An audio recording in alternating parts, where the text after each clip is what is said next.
ಅವ್ರಿಗೆ ಭಯ ಇಲ್ವಾ? ಅಲ್ಲ, ಭಯ ಅಂತ ಹೇಳಿದರೆ ನಮಗೆ ಯಾಕೆ ಭಯ ಬೇಕು? ನಮ್ಮಿಂದ ಅವ್ರಿಗೆ ಭಯ ಬಂದಿದೆ, ನನಗೆ ಯಾವುದೇ ರೀತಿ ಭಯ ಇಲ್ಲ. ಒಂದು ವೇಳೆ ಏನಾದರೂ ದೇವಸ್ಥಾನದ ವಿರುದ್ಧ ನಾವು ಪ್ರೊಪಗಂಡ ಮಾಡ್ತಾ ಇದ್ದರೆ, ಅಗೇನ್ಸ್ಟ್ ಮಾಡ್ತಾ ಇದ್ದರೆ, ದಯವಿಟ್ಟು ನಮ್ಮನ್ನು ಇನ್ವೆಸ್ಟಿಗೇಷನ್ ಮಾಡಿ ಅಂತ ನಾನು ಕೇಳ್ಕೊಂಡಿದ್ದೀರಾ?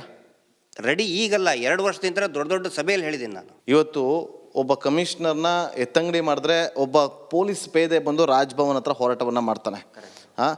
ಈ ವಿಚಾರದಲ್ಲಿ ಪೊಲೀಸರು ಪ್ರಾಮಾಣಿಕರು ಯಾಕೆ ಹೋರಾಟ ಮಾಡಕ್ಕೆ ಬರಲಿಲ್ಲ ಹಾಗಾದ್ರೆ ನಿಮ್ಮ ಪ್ರಕಾರ? ಯಾವ ವಿಷಯದಲ್ಲಿ? ಈ ವಿಚಾರ ಗೊತ್ತಿದ್ದು ಕೂಡ NCR ಆಗುತ್ತೆ, FIR ಆಗಲ್ಲ, NCR ಆಗುತ್ತೆ, FIR ಆಗಲ್ಲ, ಕಂಪ್ಲೇಂಟ್ ಆಗುತ್ತೆ, FIR ಆಗಲ್ಲ. ಒಬ್ಬ ಪ್ರಾಮಾಣಿಕ ಅಧಿಕಾರಿ ಬರ್ಬೋದಿತ್ತಲ್ಲ, ಇಲ್ಲಿ FIR ಮಾಡ್ತಿಲ್ಲ ರೀ, ನಮಗೆ ಪ್ರಭಾವ ಬಳಸ್ತಾ ಇದೆ ಅಂತೇಳಿ ಒಬ್ಬ ಅಧಿಕಾರಿನೂ ಮೇಲಧಿಕಾರಿಗೆ ಒಂದು ದೂರು ಬರಲಿಲ್ಲ, ಒಂದು ಪತ್ರ ಬರೆದಿದ್ರೆ ಸಾಕಾಗಿತ್ತಲ್ಲ ಹಿರಿಯ ಅಧಿಕಾರಿಗಳಿಗೆ. ಯಾವಾಗ ಪ್ರಾಮಾಣಿಕ ಅಧಿಕಾರಿಗಳಿರ್ತಾರೆ ಅವಾಗ ಸಾಧ್ಯ. ಅರುಣ್ ಕುಮಾರ್ ಸಾಹೇಬರು ಅಂತ ಒಬ್ಬ ಹಾನೆಸ್ಟ್ IPS ಆಫೀಸರ್ ಇದ್ದಾಗಲೇ ಇರೋದಕ್ಕೇ ಇದು FIR ಆಯಿತು. FIR ಆಗಿದೆ ತಾನೆ? FIR ಆಗಲಿಲ್ಲ ಅಂದ್ರೆ ಯಾವ ಕೇಸಲ್ಲಾಗಿದೆ? ಹುತ್ತಿಟ್ಟ ಶವದ ಬಗ್ಗೆ FIR ಆಯ್ತು ತಾನೆ? ಒಂದು ವೇಳೆ ಬೇರೆ ಅವ್ರ ಜಾಗದಲ್ಲಿ ಇನ್ನು ಬೇರೆ ಯಾರಾದರೂ ಆಗಿದ್ರೆ ಆಗ್ತಾ ಇರಲಿಲ್ಲ. ಆ ನಂತರ ನಿರಂತರವಾಗಿ ಈ ಘಟನೆಗಿಂತ ಮುಂಚೆ ನಿರಂತರವಾಗಿ ಈ ದೇಶದ ಪ್ರಧಾನಮಂತ್ರಿಗಳೇ, ಅದು ಈಗಿಂದಂತಲೇ ನಾನು ಹೇಳ್ತಾ ಇಲ್ಲ, ಈ ದೇಶದ ಪ್ರಧಾನಮಂತ್ರಿಗಳು, ಈ ದೇಶದ ಗೃಹ ಸಚಿವರು, ಈ ರಾಜ್ಯದ ಮುಖ್ಯಮಂತ್ರಿಗಳು ಹೋಗಿ ಹಂತಲ್ಲಿ ನಮಸ್ಕಾರ ಮಾಡಿ ಬಂದಾಗ ಆ ಕ್ಷೇತ್ರದ ಪೊಲೀಸ್ ಸ್ಟೇಷನ್ ಅಧಿಕಾರಿಗೆ ಹೆಂಗೆ ಸರ್ ಧೈರ್ಯ ಬರ್ತದೆ? ಹೆಂಗೆ ಬರ್ತದೆ? How do you expect SHO to file a register? ಅಲ್ಲ ಹೋಗಿ ನೋಡಿ, ಒಂದು ನಿಮಿಷ ಗಣೇಶ್ ಮಠ. ಪ್ರಧಾನಿಗಳು ಹೋಗಿರ್ಬೋದು, ಗೃಹ ಮಂತ್ರಿಗಳು ಹೋಗಿರ್ಬೋದು, CM ಸಿದ್ದರಾಮಯ್ಯ ಅವರು ಹೋಗಿರ್ಬೋದು, ಅಲ್ಲಿ ಹೋಗೋದು ಮಂಜುನಾಥನ ದರ್ಶನವನ್ನ ಮಾಡೋದಕ್ಕೆ. ಮಂಜುನಾಥನ ದರ್ಶನ ಮಾಡೋಕ್ಕೆ, ಮಂಜುನಾಥನ ನಮಸ್ಕಾರ ಮಾಡೋದಕ್ಕೆ. ಇವತ್ತು ಸಿದ್ದರಾಮಯ್ಯ ಅವ್ರ ಜೊತೆ ಇದ್ದಂಥವ್ರ ಮೇಲೆ B ನಾಗೇಂದ್ರ ಸಚಿವರು ಅವ್ರು ಜೈಲ್ಗೆ ಹೋದ್ರಪ್ಪ.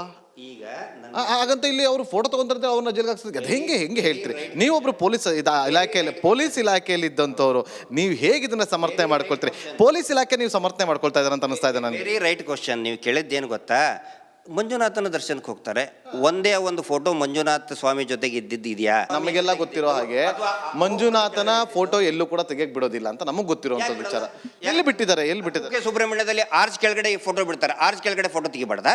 ಎಲ್ಲ ಬರೋದ್ರಿಂದ ಪೊಲೀಸರು ಭಯ ಪಟ್ಟು FIR ಅಲ್ಲಿ ಹೆಸರು ಮಾಡಲ್ಲ ಅಂತ. ಅಲ್ಲಿ ದೇವಸ್ಥಾನಕ್ಕೆ ಬರೋದ್ರಿಂತ ಅಲ್ಲ, ಅಲ್ಲಿ ಜೊತೆಗೆ ಬಂದು ಸ್ವತಃ ಗೃಹ ಸಚಿವರು ಹೇಳಿದ್ದಾರೆ ಮುಗಿದ ಅಧ್ಯಾಯ ಅಂಥೇಳಿ. ಎಲ್ಲಿ ಮುಗಿದಿದೆ? CBIನೇ ಹೇಳಿದೆ, ಈ 3 ಜನ ಅಧಿಕಾರಿಗಳ ಮೇಲೆ ಕ್ರಮ ತಗೊಳ್ಬೇಕು, ವೈದ್ಯಾಧಿಕಾರಿಗಳನ್ನು ದಂಡನೆಗೆ ಒಳಗೆ ಮಾಡಬೇಕು ಅಂಥೇಳಿ ಸ್ವತಃ CBI ಹೇಳಿದ್ರು ಕೂಡ ಈಗ ರಾಜ್ಯದ ಗೃಹ ಸಚಿವರು ಹೇಳ್ತಾರೆ ಮುಗಿದ ಅಧ್ಯಾಯ ಅಂಥೇಳಿ. ಹೆಂಗೆ ಮುಗಿದ ಅಧ್ಯಾಯ ಅಂತ ಹೇಳಿದ್ರು? ಹೋರಾಟ ಮಾಡಿದ್ರ ನೀವು? ಮಾಡ್ತಾನೆ ಇದೀವಲ್ಲ. 13 ಪರಮೇಶ್ವರ್ ವಿರುದ್ಧ ಹೋರಾಟ ಮಾಡಿದ್ರ? ಪರಮೇಶ್ವರ್ ಕೇಳ್ತಾನೆ ಇದೀವಿ ನಾವು. ಹೋರಾಟ ಏನು? ಹೋಗಿ ಕಲ್ಲು ಹೊಡಿಬೇಕಾ?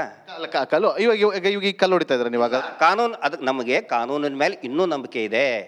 ಹೋರಾಟ ಪ್ರಭು ಎಷ್ಟು ಸಾರಿ ಹೇಳಿದ್ದೇವೆ ನಾವು. ಪರಮೇಶ್ವರ್ ಅವ್ರಿಗೇನೆ ಎಷ್ಟೋ ಹೋರಾಟದ ಇದರಲ್ಲಿನೇ ಹೇಳಿದ್ದೀವಿ ಮುಗಿದ ಅಧ್ಯಾಯ ಅನ್ನೋದಕ್ಕೆ. ಸಿಕ್ಕಾಪಟ್ಟೆ ಮಾತಾಡಿದ್ದಾರೆ, ಕೇಳಿದ್ದೀವಿ ನಾವು. ಜೋರಾಗಿ ಹಿಂಸಾತ್ಮಕ ದಾರಿ ನಾವು ತುಳಿಯೋಕ್ಕಾಗೋದಿಲ್ಲ.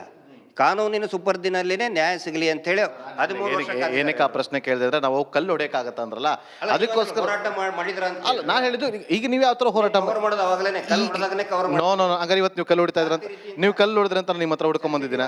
ಈಗ ಸೆನ್ಸಿಟಿವ್ ಆಗಿದೆ. ಪರಮೇಶ್ವರ್ ಅವ್ರು ಹೇಳಿದ್ದು ಸೆನ್ಸಿಟಿವ್ ವಿಚಾರನೇ ಅಲ್ವಾ? ಇವತ್ತು ನೀವು ಕಲ್ಲು ಹೊಡೆದ್ರಿ ಅಂತ ನಾನು ಹುಡ್ಕೊಂಡ್ ಬಂದಿಲ್ಲ, ಹೋರಾಟ ಮಾಡ್ತಾ ಇದ್ರ ಅಂತ ಹುಡ್ಕೊಂಡ್ ಬಂದಿರೋದು. ಅಲ್ಲ, ಒಳ್ಳೇದಿದು. ಈ ಬೆಳವಣಿಗೆ ಏನಾಗ್ತಾ ಇದೆ ಒಳ್ಳೇದು. ನಮ್ದೇನು ಅಲ್ಟಿಮೇಟ್ಲಿ ಕಾನೂನಿನ ರೀತಿಯಲ್ಲಿನೇ ಇದಕ್ಕೆ ಒಂದು ಎಂಟೈರ್ ಪೂರ್ತಿ ಸೌಜನ್ಯ ಹೋರಾಟ ಅಂತ ಹೇಳಿದರೆ it is a representation of ಎಲ್ಲ ಈ ಅನ್ಯಾಯ ಶೋಷಣೆ ಏನಾಗಿದೆಯಲ್ಲ ಅದರದ್ದೊಂದು ರಿಪ್ರೆಸೆಂಟೇಷನ್. ಕಾನೂನಿನ ಇದರಲ್ಲಿನೇ ನ್ಯಾಯ ಸಿಗಲಿ ಅನ್ನೋದು ನಮ್ಮದೊಂದು ಹಠ, ಒಂದು ಛಲ.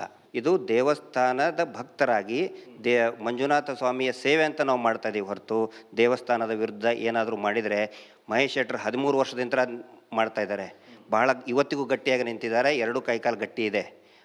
ಕೋಟಿ ಆಸ್ತಿ ಬಂದ್ಬಿಟ್ಟಿದೆ ಅವ್ರಿಗೆ ಅಂತ ಹೇಳ್ತಿದ್ದಾರೆ. ಕೋಟಿ ಅಲ್ಲ, ಸಾವಿರಾರು ಕೋಟಿ ಅಂತ ಹೇಳಿ ಮಟ್ಟಣ್ಣವ್ರಿಗೂ ಬಂದಿದೆ. ರಬ್ಬರ್ ನೇತ್ ಹಾಕಿದ್ದಾರೆ, ಅದ್ರದ್ದೊಂದು ವಿಜುವಲ್ ಮಾಡಿ. 3 ಅಂತಸ್ತಿನ ಕಟ್ಟಡ ಕಟ್ತಾ ಅವ್ರಂತೆ. ಹೌದು 3 ಅಂತಸ್ತಿನ ದುಬೈದಲ್ಲಿ ಕಟ್ತಾ ಇದ್ದಾರೆ. ಯಾಕಂದರೆ ಅವರು ಬಡ್ಡಿ ದಂಧೆ ಮಾಡ್ತಾರಲ್ಲ ರಾಜ್ಯಾದ್ಯಂತ. ಗಿರೀಶ್ ಮಟ್ಟಣ್ಣವರು ನನ್ನ ತೋಟಕ್ಕೆ ಕರ್ಕೊಂಡು ಹೋಗ್ತೀನಿ ಅಂತ ಅಲ್ಲಿ ಚಿನ್ನದ ಗಟ್ಟಿ ಹೂದು ಹಾಕಿದ್ದೀನಿ, ಕರ್ಕೊಂಡು ಬರ್ರಿ SIT, ಅದಕ್ಕೊಂದು SIT ಮಾಡಲಿ, ಕೋಲ್ಡ್ ಬಿಸ್ಕಿಟ್ಟು. ಆಮೇಲೆ ನಮ್ಮಪ್ಪ ಒಂದು ಬಂಗಾರದ ಏನತ್ತರದಕ್ಕೆ ಮರ ಹಾಕಿದಾನೆ, ಹಿಂಗೆ ಅಳಗಾಡಿಸ್ತಾನೆ, ದುಡ್ಡು ಸುರಿತದೆ, ತಗೊಂಡು ಬರ್ತೀನಿ. ಇವೆಲ್ಲ ನೋಡಿ, ಇದಕ್ಕೆ ನಾನು ಪ್ರೊಪಗಂಡ ಅನ್ನೋದು. ಪ್ರೊಪಗಂಡ ಮಾಡ್ತಾರೆ. ಎಂತೆಂಥವ್ರಿಗೂ ಅಂದರು, ಎಲ್ಲರಿಗೂ ಕಲ್ಲು ಹೊಡೆದ್ರು. ಬುದ್ಧ, ಬಸವ, ಅಂಬೇಡ್ಕರ್ ಅವ್ರಿಗೂ ಬಿಟ್ಟಿಲ್ಲ. ನಾವೇನು ಅವ್ರ ಮುಂದೆ ಒಂದು ಕಾಲಿನ ಧೂಳು ನಾವು. ಹೌದಾ? ಈ ಅಪಪ್ರಚಾರ ಇದ್ದೇ ಇರ್ತದೆ. ಸೊ ಅದನ್ನು ನಾವು ಮೆಟ್ಟಿ ನಿಂತ್ಕೊಂಡು ನಾವು ಮುಂದೆ ಹೋಗ್ತಾ ಇದ್ದೀವಿ. ಈಗ ಈ 13 ಪಾಯಿಂಟ್ಗಳಲ್ಲಿ ಎಷ್ಟು ವಿಶ್ವಾಸ ಇದೆ? ಈ ಒಬ್ಬ ಮುಸುಕುದಾರಿ ವ್ಯಕ್ತಿ ತೋರಿಸಿದ್ದಾನಲ್ಲ, ನಾನು ಈ ಜಾಗದಲ್ಲೇ ಹೂತಿಟ್ಟಿದ್ದೀನಿ ಅಂತ ಹೇಳಿ, ಎಷ್ಟು ವಿಶ್ವಾಸ ಇದೆ? ಒಂದು ವೇಳೆ GPR ಟೆಕ್ನಾಲಜಿ ಬಂದರೆ ಈ ಹಿಂದೆ 9 ಏನು ಫೇಲ್ ಆಗಿದೆಯಲ್ಲ ಅದರಲ್ಲಿ ಕೂಡ ಸಿಗ್ತದೆ. 13ಕ್ಕೆ 13 ಕೂಡ ಸಕ್ಸಸ್ ಆಗುತ್ತೆ. GPR ಗ್ರೌಂಡ್ ಪೆನೆಟ್ರೇಟಿಂಗ್ ರೆಡಾರ್ ಬಂದುಬಿಟ್ರೆ ಈ ಇನ್ವೆಸ್ಟಿಗೇಷನ್, ಈ ಟೆಕ್ನಾಲಜಿ ಸ್ಟ್ರೆಂಥನ್ ಮಾಡಬೇಕು. ಅದಕ್ಕೆ ಇಂಥದ್ದೇ ಜಾಗದಲ್ಲಿ ಇದೆ ಅಂತ ಹೇಳಿದಾಗ ಅಲ್ಲಿ ಉತ್ಖನನ ಸ್ಟೋರ್ ಮಾಡಿದಾಗ ಅಲ್ಲಿ ಸಿಕ್ಕಿಲ್ಲ ಅಂದಾಗ ನಿಮ್ದು ಈಗ ಸ್ಟಾರ್ಟ್ ಆಗಿರೋದು ಅಲ್ಲಿ ಇದೆ, ಖಂಡಿತವಾಗ್ಲೂ ಇದೆ, ತೆಗಿಬೇಕು ಅಂತೇಳಿ. ಮುಂಚೆನೇ ಇದು ಮಾಡ್ಬೋದಿತ್ತಲ್ಲ ನೀವು? ಅಲ್ಲ, ಈಗಲೂ ಏನು ಲೇಟ್ ಆಗಿಲ್ಲ. ನನಗನ್ಸಿದ ಮಟ್ಟಿಗೆ ಈಗ ಏನು 13 ಇದೆಯಲ್ಲ ಅದು ಇದೆ. ಅಲ್ಲ ಅಂದರೆ ಟೋಟಲ್ ಈಗ ಫಸ್ಟ್ ಫೇಸಲ್ಲಿ 13 ಮಾಡಿದ್ದಾರೆ. ನನಗನ್ಸಿದ ಮಟ್ಟಿಗೆ ಇನ್ನೂ ಒಂದು 50 ಪಾಯಿಂಟ್ ಆಗ್ಬೋದು. It is a beginning. ಇನ್ಮೇಲೆ ಮಾಡಲಿ ಇನ್ನೂ ಒಂದು 50 ಪಾಯಿಂಟ್ ಆಗ್ತಾವ ಅಂತ ಅನಿಸ್ತದೆ ನನಗೆ. ಎಷ್ಟು ದಿನ ನಡ್ಕೊಂಡು ಹೋಗುತ್ತೆ ಈ ಥರ ಆಗಾರ? ಗೊತ್ತಿಲ್ಲ ಸರ್ ನನಗೆ, ಅದು SITದವ್ರು ಹೇಳಬೇಕು. ನಿಮ್ಮ ಹೋರಾಟ ಎಷ್ಟು ದಿನ ನಡ್ಕೊಂಡು ಹೋಗುತ್ತೆ? ಎಲ್ಲಿವರೆಗೆ ಆ ಅತ್ಯಾಚಾರಿಗಳು ಜೈಲಿಗೆ ಹೋಗಿ ಕೊಳಿತಾರೆ ಅಲ್ಲಿವರೆಗೆ ಇರ್ತದೆ. ಅವ್ರು ಜೈಲಿಗೆ ಹೋಗೋವರೆಗೆ ಇದು ಹೋರಾಟ ಇರ್ತದೆ. ಅಂದರೆ ಇಲ್ಲಿ ಹೂತಿಟ್ಟಿರೋದು ಅಷ್ಟು ಶವಗಳು ಅತ್ಯಾಚಾರ ಮಾಡಿ ಹುಟ್ಟಿಟ್ಟಿರೋದು ಅಂತನ? ಹೌದು, ಪಕ್ಕ. ನಾನು ಕೇಳಿದ ಹೂತಿಟ್ಟಿರೋ ಅಷ್ಟು ಶವಗಳನ್ನ ಹೂತಿಟ್ಟಿದ್ದಾರೆ ಅಂತೇಳಿ. ಅದನ್ನು ನೋಡಿ ಸರ್, ಅದನ್ನು ಒನ್ಸ್ ಅಗೇನ್ ನಾನು ಹೇಳ್ತೇನೆ, FSL ತನ್ನ ರಿಪೋರ್ಟ್ನಲ್ಲಿ ಕೊಡಬೇಕು. ಹೌದಾ? ಸಾರ್ವಜನಿಕರಾಗಿ ನಮ್ಮ ಸಂಶಯಗಳನ್ನು ನಾವು ವ್ಯಕ್ತಪಡಿಸ್ತಾ ಇದ್ದೀವಿ. ಒಂದು ಶವಗವನ್ನು ರಿಸರ್ವ್ ಫಾರೆಸ್ಟ್ನಲ್ಲಿ ಯಾಕೆ ಹೂತಿಟ್ರು? ನಾನು ಒಂದೇ ಮಾತಾಡ್ತಾ ಇದ್ದೀನಿ. ನಾಳೆ 10 ಬರ್ಬೋದು, 100 ಬರ್ಬೋದು, ಏನೂ ಬರಲಿಕ್ಕಿಲ್ಲ. ನಾನು ಯಾಕೆ ಒಂದಕ್ಕೆ ಬೆಲೆ ಇಲ್ವಾ? ಆ ಒಂದು ಬುರುಡೆಯನ್ನು ತಂದು ಕೊಟ್ಟಿದ್ನಲ್ಲ, ಹೌದಾ, ಅದ್ರ ಬಗ್ಗೆನೂ ತನಿಖೆ ಆಗಬೇಕಲ್ಲ. ಅದನ್ನು ಕೂಡ ರಿಸರ್ವ್ ಫಾರೆಸ್ಟಲ್ಲಿ ಅದು ಕೂಡ ಪಂಚನಾಮೆ ಆಗಿದೆ. ಒಂದು ನಿಮಿಷ, ಅದು ಬುರುಡೆ ಕೊಟ್ಟಾಗಿದೆ, ಅದ್ರ ಬಗ್ಗೆ ಕೂಡ ನಡೀತಾ ಇದೆ, ಎಲ್ಲವೂ ಕೂಡ ನಡೆಯುತ್ತೆ. ಫಾರೆಸ್ಟಲ್ಲೇ ನಾನೇನು ಕೇಳ್ತಾ ಇದ್ದೀನಿ, preliminary question, basic question. Girish ಮಠಣ್ಣವ್ರು ಈಗ ಬುರುಡೆ ಹೋಗಿ ತೆಗೆದಾಗ ಯಾರು ಇದ್ರಲ್ಲಿ? ನನಗೆ ಗೊತ್ತಿಲ್ಲ. SITದವ್ರು ಕೇಳಬೇಕು ಅದನ್ನ. SIT ಫಾರ್ಮೇ ಆಗಿರ್ಲಿಲ್ವಲ್ಲ ಇನ್ನ? ಯಾವಾಗ ಬುರುಡೆ ತೆಗೆದಾಗ ಆ ಮಚ್ಚಲ್ಲಿ ಯಾವುದೋ ಒಂದು ಹೊಡೆದು ಹಿಂಗೆ ತೆಗಿಯೋದು, ಅದು SIT ಅದು ಬಂದಾದ್ಮೇಲೆ ಕೋರ್ಟಲ್ಲಿ ಆದ್ಮೇಲೆ SIT ಆಗಿದಲ್ವಾ? ಹೌದು, ಅವನು ಅದ್ರದ್ದು ಕಂಪ್ಲೇಂಟ್ ಕೊಟ್ಟಿದ್ದಾನಲ್ಲ, ನಾನೇ ತೆಗೆದು ಬಂದೇನೆ ಅಂತೇಳಿ. ನಾನು ಕಾಂಟ್ರಾಡಿಕ್ಟರಿ ಸ್ಟೇಟ್ಮೆಂಟ್ ಕೊಡೋಕ್ಕಾಗತ್ತಾ? ನಾನು ನಿಮಗೆ ಜನರಲ್ಲ ಕೇಳ್ತಾ ಇರೋದು, ಒಬ್ಬ ನೀವು ಪೊಲೀಸ್ ಅಧಿಕಾರಿ ಆಗಿದ್ದರಿಂದಾಗಿ ಅದು ಆ ಥರ ತೆಗೆಯೋದು ಸರಿನಾ? ಅಂದರೆ ಈಗ ಒಂದು ಅಸ್ಥಿ ಪಂಜರವನ್ನು ಹೊರಗಡೆ ತೆಗೆಯೋದು ಅದು ಕಾನೂನಲ್ಲಿ ಯಾರಿಗೂ ಕೂಡ ಪರ್ಮಿಷನ್ ಇಲ್ಲ. ಅದು ಕಾನೂನಾತ್ಮಕವಾದಂಥ ಪ್ರಕ್ರಿಯೆಗಳನ್ನು ನಡೆಸಿ ಅದನ್ನು ಉತ್ಖನನ ಮಾಡುವಂಥ ಕೆಲಸವನ್ನು ಮಾಡಬೇಕು. ಆದರೆ ಅದು ತಪ್ಪು ಅಂತ ಅನಿಸ್ತಿಲ್ಲ. ಯಾಕೆಂದರೆ ಸರ್, ತುಂಬ ವ್ಯಾಲಿಡ್ ಪ್ರಶ್ನೆ ಕೇಳಿದ್ದೀರಿ. ಚಾಕು ಚೂರಿನ ಹೊಟ್ಟೆಯನ್ನು ಕೊಲೆಗಡಕನು ಕೊಯ್ತಾನೆ, ಡಾಕ್ಟ್ರು ಕೊಯ್ತಾರೆ. ಅದಕ್ಕೆ ಅವನ ಕೊಲೆಗಡಕ ಅನ್ನೋದು. ನಾನು ಹೇಳೋದು ಕೇಳಿ, ಅದಕ್ಕೆ ಅವನ ಡಾಕ್ಟ್ರು ಅಂತ. Yes, exactly. ಇಲ್ಲಿ ಬರೀ ಒಂದಲ್ಲ, ಇಂಥವು 100 ಇದೆ, ಯಾರೂ ನಂಬಲ್ಲ ಅನ್ನೋ ಕಾರಣಕ್ಕಾಗಿ ನಾನು ಅದನ್ನು ತೆಗೆದುಕೊಂಡು ಬಂದಿದ್ದೀನಿ ಅಂತೇಳಿ ಸ್ವತಃ ಆ ವ್ಯಕ್ತಿನೇ ಕಂಪ್ಲೇಂಟಲ್ಲಿ ಹೇಳಿದ್ದಾನೆ. ಹೀಗಾಗಿ ನೀವು ಅವನನ್ನು ಈ ಕೊಲ್ಲಕ್ಕೆ ಬಂದ ಅನ್ನೋ ಕೊಲೆಗಡಕ ಅಂತ ನೋಡಬೇಡಿ. U C him as a doctor ಅಷ್ಟೇ. ನಾನು ಅವನ ಕೊಲೆಗಡಕ ಅಂತಲೂ ನೋಡ್ತಿಲ್ಲ, ಡಾಕ್ಟರ್ ಅಂತಲೂ ಕೂಡ ನೋಡ್ತಿಲ್ಲ, ಒಬ್ಬ ದೂರುದಾರ ಅಂತ ನಾನು ನೋಡ್ತಾ ಇದ್ದೇನೆ. ಆ ದೂರುದಾರನಿಗೆ ಸ್ವಲ್ಪ ನೀವು ಒಂದು ಹೇಳಬೇಕಿತ್ತಲ್ಲ, ಈ ಥರ ಮಾಡಬಾರ್ದು, ಮಾಡೋದ್ರಿಂದ ನಮಗೆ ಸಮಸ್ಯೆ ಆಗುತ್ತೆ, ನಾನು ಇವರನ್ನು ನಂಬಿಸೋದಕ್ಕೋಸ್ಕರ ತಂದಿರ್ಬೋದು ಅಂತ ನೀವು ಹೇಳ್ತಿದ್ದೀರಿ, ಅವ್ರು ಹೇಳಿರ್ಬೋದು. ಅಂದರೆ ನಿಮ್ಮ ಪ್ರಕಾರ ಅವ್ರು ಹೇಳಿದ್ರೆ ನಾವೀಗ ತಿಳ್ಕೊಂಡ್ವಿ.